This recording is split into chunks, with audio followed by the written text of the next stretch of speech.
բավականին անտեսված է եղել հայ քաղաքատարկյալների հարցը։ Բացի նրանից, որ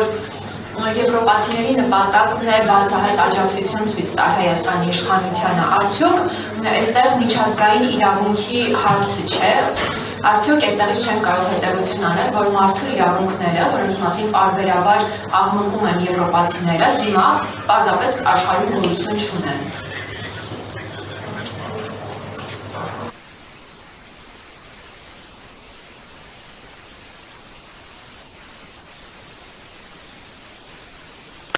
Մարդու իրավունքներից մենք չենք կարող հրաժարվել, դրանք եղել են եւ կան պատմության մեջ եւ հասարակության մեջ։ Ես կարծում եմ հին ընկերներից մեկն է Մորենո Կամպոն, ով բարձրաձայնում է պարբերաբար խոսում է Լեռնային Ղարաբաղի մասին։ Ինչպես գիտեք, բացասական ուժեր որոշում եղավ ՄԱԿ-ում քաղաքական բանտարկյալներից մեկի վերաբերյալ ու իմ հասկանալով բավական շատ են, բավական փորձված իրավաբանները, ովքեր ՄԱԿ-ի հանձնախմբի նկատմամբ սկսեցին հարձակվում, քանի որ համարում եմ, որ այդ հանձնախմբի կազմում կա կողմնակալ մեկը։ Ես խորապես հավատացած եմ, մարդու իրավունքները ոչ միայն գոյություն ունեն, այլ միայն դրանցից մենք կարող ենք բռնվել, մենք պիտի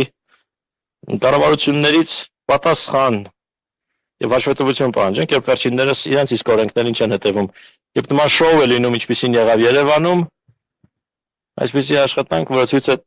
տալիս, որ դա աշխարհ քաղաքական խաղ է, որը որևէ կապ չուներ Հայաստանի ժողովրդի շահերի հետ։ Զելենսկին ձեր շահերի համար չէր այստեղ։ Նա իր շահերի համար էր, իր օգուտների համար էր այստեղ եւ նույնը բոլոր մյուս քաղաքական գործիչների բարակամ։ Հավատացեք ինձ, այս քաղաքական գործիչներից ոմանք շատ ավելի պոպուլյար են Հայաստանում, քան իրենց հայրենի երկրներում։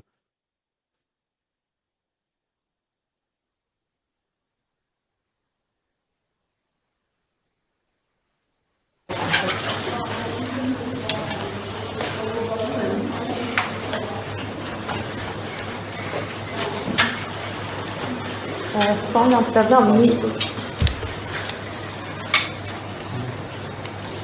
Պարոն Ամստերդամի ճշտվող հարց, դուք ասացիք, որ Սամվել Կարապետյանի գործը, որպես այդպիսի եզակի է, այս դեպքում որպես փորձավոր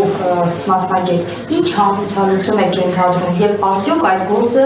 հանգուցալուծելուց հետո արդեն նոր միջադեպային իրականություն պետք է դառնա միջազգային արդարադատության մեջ, կխնդրեմ բարձրացնեք այս մասով։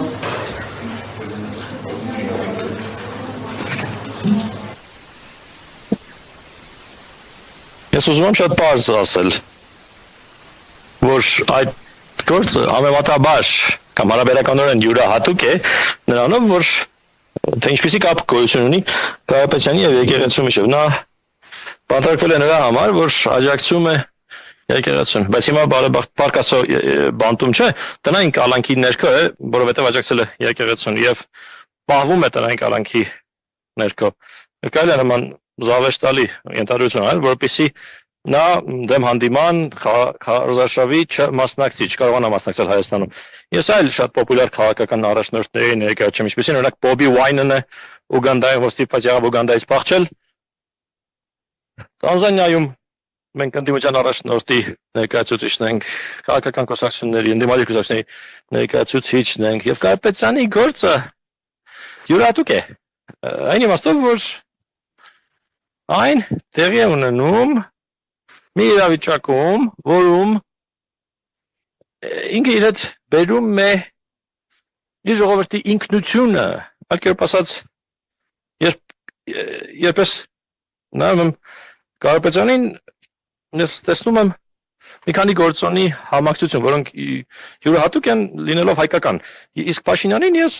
դիտում եւ տեսնում եմ որպես դրսի շահերը ներկայացնող։ Եվ դա ապշեցնող է։ Այդ դրանով է յուրահատուկ, քանի որ մենք իսկապես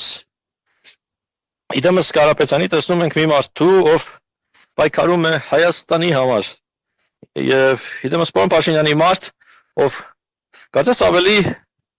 սահագրգռված է ուրիշների շահերի համար պայքարելու։ Նույնիսկ եմ ասում, Փաշինյանի հարձակումը եկեղեցու նկատմամբ ըստ իս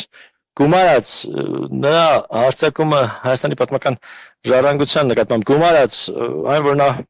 պատանդների հարցին չի անդրադառնում շատ յուրահատուկ ձախողումների համակցություն է